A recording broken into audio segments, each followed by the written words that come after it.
Welcome back to the channel, guys. Today I got some really good news. I'm going to show you guys the custom control boards. They are phenomenal. They come in different graphics settings and they will fit pretty much. We have designs for pretty much every Arcade1up. The great thing here, guys, your on-off switch, your volume switch, you'll be able to use that, yes, on a full-blown mod with a Raspberry Pi 5. It's got a great layout. It's a few inches wider than the original Arcade1up control board, and it fits comfortable. Ergonomics are great for your hand, and check this out, guys. It's a 10-minute install. I'll show you guys how I did it. I pre-recorded it. It's step-by-step. Everything works and plays phenomenal. So if you have any questions, just reach out. I hope you enjoy the video.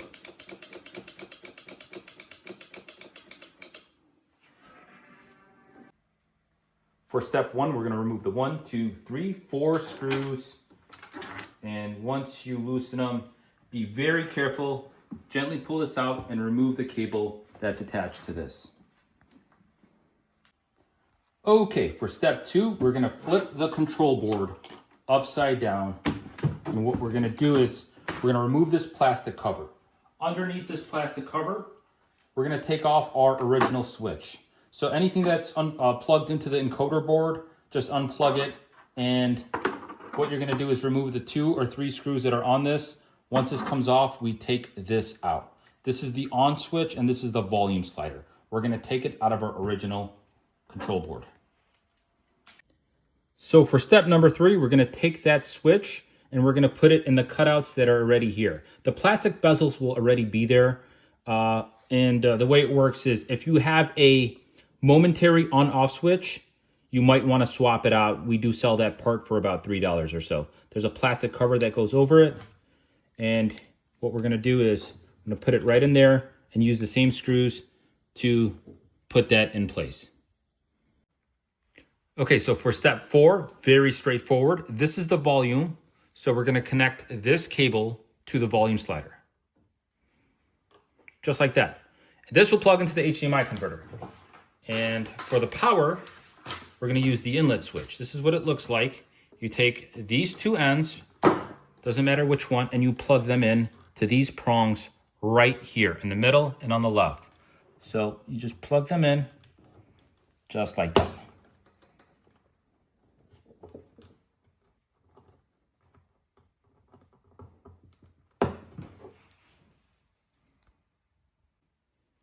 Okay, for step number 5, you take the USB and you plug it into the encoder. There's one for each encoder. There are 4 because there are 4 players. Now, I installed these myself.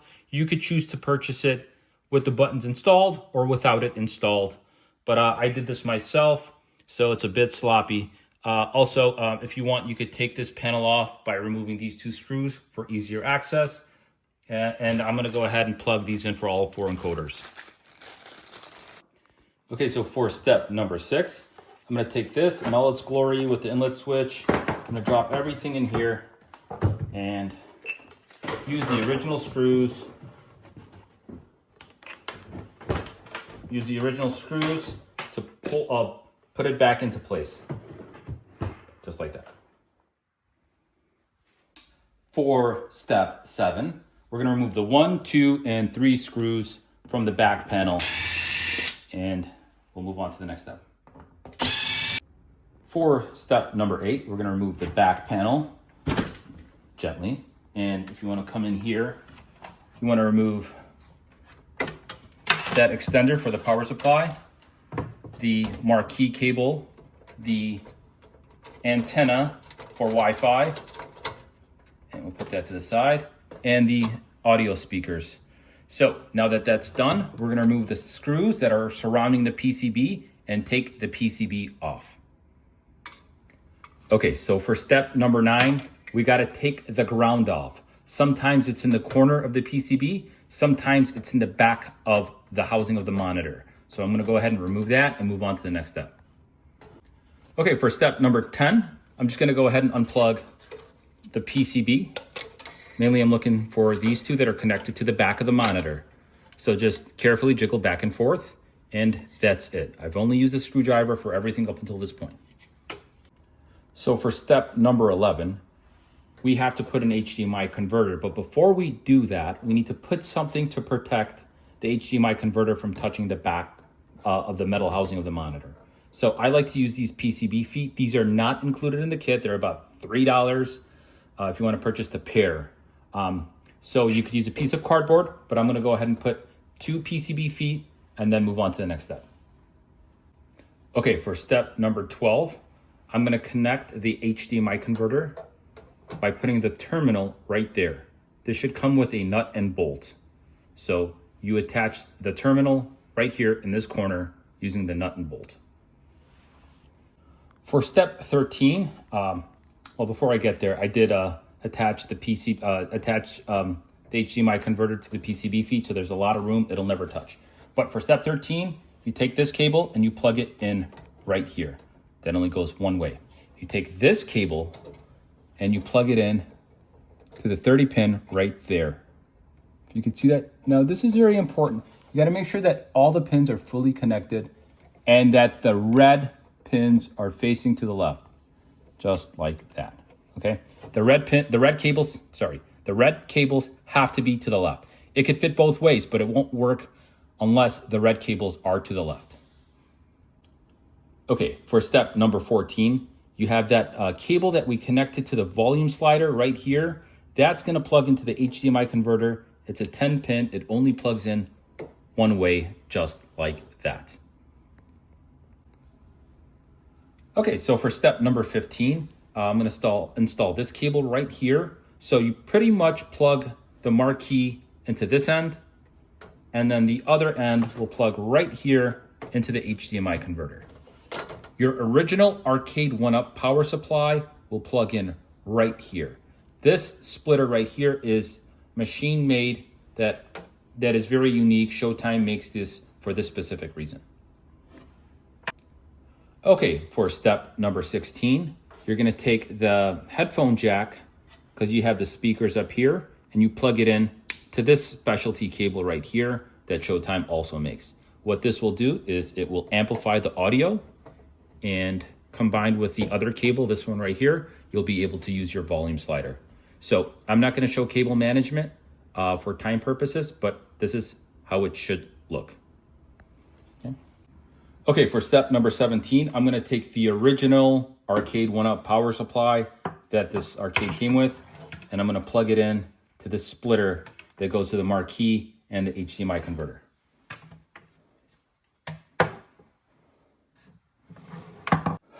Okay, so for step number 18, I got the Raspberry Pi. This is the Raspberry Pi 5. It already comes with an SD card in there. So what you're gonna do is you're gonna take the HDMI, well, this is a micro HDMI, and plug it in right there.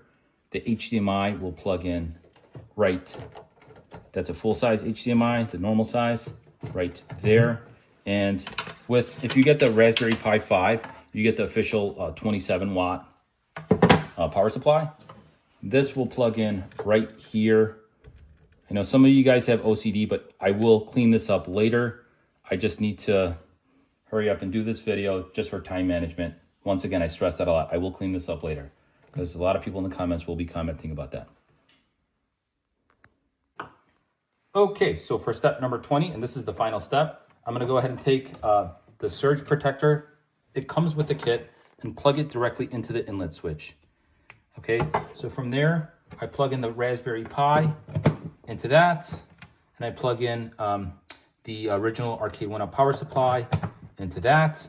I leave this to always on. I leave this to always on, and I'm gonna take a little knife and probably cut a little slit right there. And the only thing that will be exposed is this end. And pretty much the way it works is you get the cable that plugs into here and into the wall. Okay, so now that it's finally done, didn't take long, 10 minutes. All I needed was a screwdriver. We're gonna go ahead and test everything. This is my first run testing it. All right, so the marquee lit up. That's a great sign so far. And we'll wait for everything to turn on. It should take about 20 seconds or so to boot up. All the buttons lit up, and give it 20 seconds. It has an intro, but check out this control board. It's very symmetrical to the eyes. Let's go ahead and turn that down. It's a little loud. Okay, And it's very symmetrical, and it's really good for ergonomics where you have enough hand space and play comfortably. It's also a few inches wider than the original Arcade1up. I believe this is 34 inches wide. Okay, so now we know that the volume works. The power on-off switch works. The volume switch works just the way it should. It's very clean, very seamless. It looks almost authentic, but it's not. It's custom.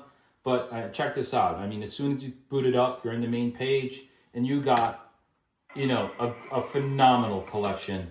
And, you just go at it and have fun. Do what you want. These all play very well, by the way. The Raspberry Pi 5 has some good capabilities. You could play, certain games that you can't on the Pi 4. But there are options. You could choose a mini PC. You could choose the Pi 4. But this is how the mod is done. It takes about 10 minutes, a screwdriver. That's all you need. So I really hope you guys enjoyed it. Check out that video. Check out the control board. I don't know what I'm saying, but I hope you guys like it. Enjoy it, like, subscribe, do all that good jazz. And if you have any questions, reach out to the team. They're really responsive, and they'll get right back to you.